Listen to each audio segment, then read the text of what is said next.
And action! Hey there, hey there, hey, how are you? Hey, this is, who am I? Who is any video? Does anybody really know who you are?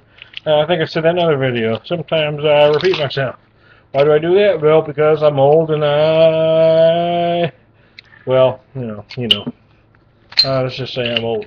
Hey, how are you? I'm having a Schlafly Pumpkin Ale. And why am I having this beer? Well, why not? Who are you to judge me? Ha! Yeah, why? Well, this is one of those novelty seasonals that come out only once a year. It's like Santa only comes once a year. That's why Santa only doesn't. That's why Santa never had any kids. He only comes once a year, and that's down a chimney. Yeah, bad joke for the day. Anyway, Schlafly Pumpkin Ale, 8%. I want to tell you a little bit about this, but I want to get it poured first. It's my nice mug there. You like that? If you can read that, it says Winston on the bottom. I believe my dad got these back probably late 60s, early 70s for smoking a lot of cigarettes, which he did back then. This beer has huge pumpkin notes on the nose. Very big. I had one the other day. The first one I had of the season was the Sam Adams Harvest Pumpkin Spice. I believe it was 5.5%. And I said at the time during the video that I'm not normally a fan of the style, but I was trying it. Again, this one here. And that one, I noticed more of the pumpkin spice than the actual pumpkin. Okay. I liked it, though. I thought it was a good session beer. This is a whole different animal, because I can't say this is better than that. I can say which I prefer, because I like a big beer. I like this one. But that one was fine, because it's a nice session version of the style.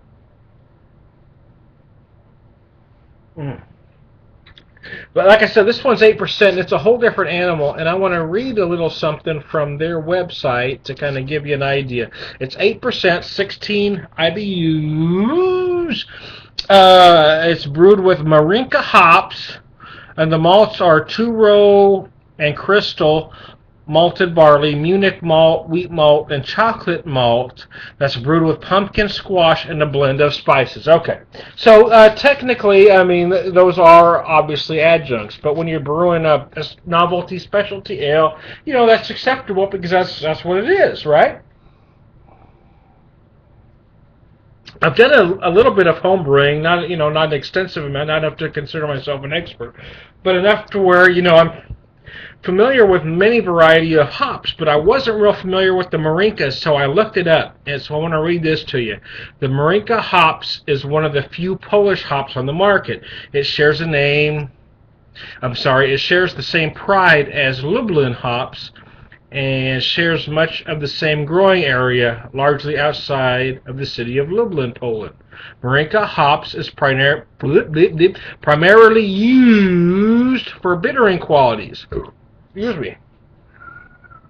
And has an alpha acid rating of 9 to 12%. Okay, that's interesting, right? It also has a heavy upfront aroma. I'm actually getting more pumpkin spice, but I'm sure it's there. With the essence of earthy and herbal tones. Okay, so because it's earthy and herbal, it's going to blend well with the spice. That makes sense. That makes sense, does it not? It's pumpkin grows. Okay. But I digress. The humulene and farnesene oils are on the upside for this dual-purpose hops. It is commonly used in pilsners and lagers, which dominate the Polish beers. Okay, but is also found in pale ales as well as porter. Marinka hops has a moderate yield and produces compact cones. The bitterness and aroma of this variety are becoming more sought after by the craft brewing industry. I don't know how big an impact it has in this particular beer, but I would personally love to try it to see what it does do on its own.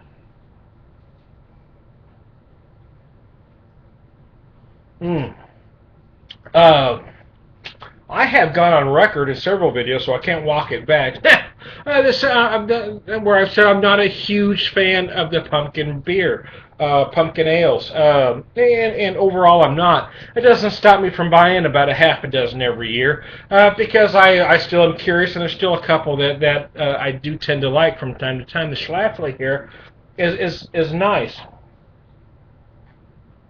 It is. It may be my favorite. It's one of my favorites for sure. I do like the larger ales, like the Southern Tier Pumpkin, which I haven't tried yet this season. I know I liked it last year. So, like I said, I had the Sam Adams a Harvest Pumpkin Ale, and I said it in a video that I did with it that I thought it might be better served calling itself an Harvest Ale rather than showcasing pumpkin, because when I drank it anyway, I tasted more spice than I did pumpkin. I think some people will drink that, not get the pumpkin notes that they would like, and not like it, because a lot of people judge their beer from what the label says.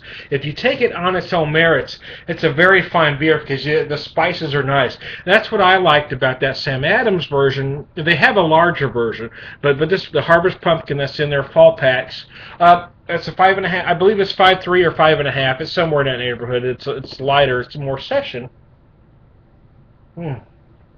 Compared to this, it has big bold flavors, but it's nice because it will be a good beer to drink with, say, your Thanksgiving dinner or any fall meal, because you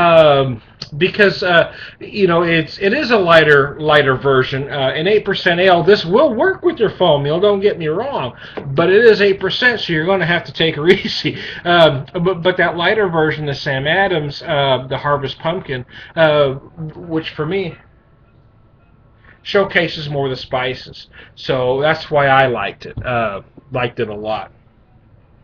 But this one, as far as the great big pumpkin ales, this has to be a favorite because it does everything right.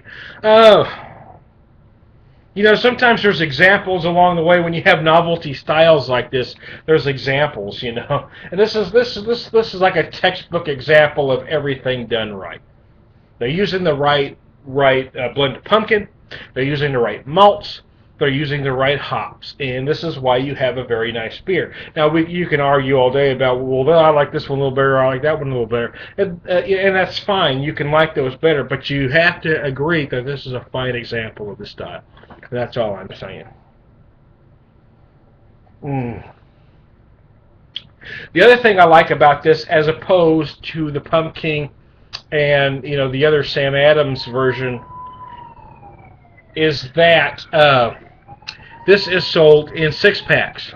It's runs about $10 a 6-pack, but the others are sold in the large format bomber style brews. So that is what's nice about this. This gives you that big 8% brew, but it allows you to only have to enjoy it 12 ounces at a time, and not have to indulge in 22 ounces or buy it and share. So does that make sense to y'all? Are you with me? Do you follow me? Are you following me, people? So here's my situation. I was trying to have a beer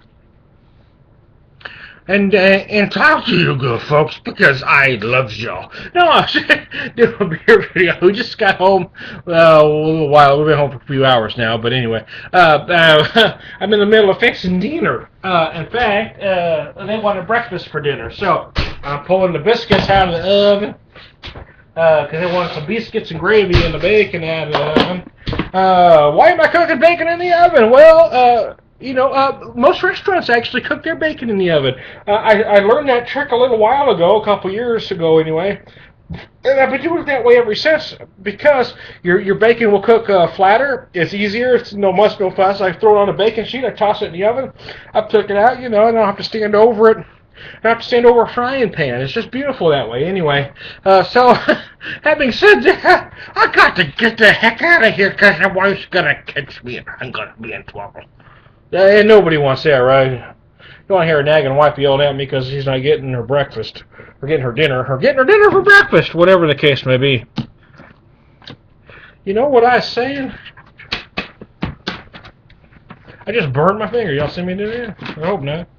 Well, let's watch Tom the Beer Whisperer act like a moron. Well, that'd be pretty good for him. My son says, you do that all the time. Thanks. There's a lot of love in this room. Anyway, hey, let me finish this beer with you, and I'll get the heck out of here.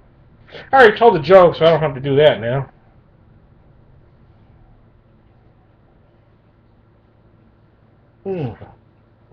So, if you like pumpkin brews, if you're a fan, seek out the Schlafly. I encourage you to do so. It is a fine beer. Let me show it to you. Again, she's 8%. I believe I said 16 IBUs. Let me look again at the website. 16 IBUs. Yes, I did. That's what I said. You said that, Tom. Yes, you did. Yes, you did. You said that. Anyway, I digress. I digress. Phew. The 80s were very good to me. If you had any idea what I lived through, you'd be surprised I'm this functional at 47. I'm amazed myself when I think back to some of the stuff that I went through. The 80s, it was the 80s, it was Southern California. Do I really need to say any more? Oh, please, people. Oh, Lord. And if I told you the age I actually started drinking, you'd all go, holy crap. Oh, mercy me. A childhood is a wonderful thing to forget. Anyway, hey, let me finish the last sip with you while I'm losing my marbles here. I got their bacon in their sausage, or the bacon in their biscuits done, but they want me to fix sausage, gravy, and eggs too, so I better get the heck out of here. I'm going to get in all sorts of troubles. You see that? That's why I like doing these, because I hate doing long segments. I like keeping them short and sweet, but I like when you're following me from start of the beer to finish of the beer. Again, maybe you can see that Winston better now. It's a great mug, isn't it? I just found it not too long ago, maybe about a year ago, or just shy of a year. Feels recent. Anyway, hey, this is Tom the Beer Whisperer. Thanks for hanging with me. Oh, boy, yeah, out of here. And try not to burn anything else while I finish the rest of dinner. Ha-cha-cha.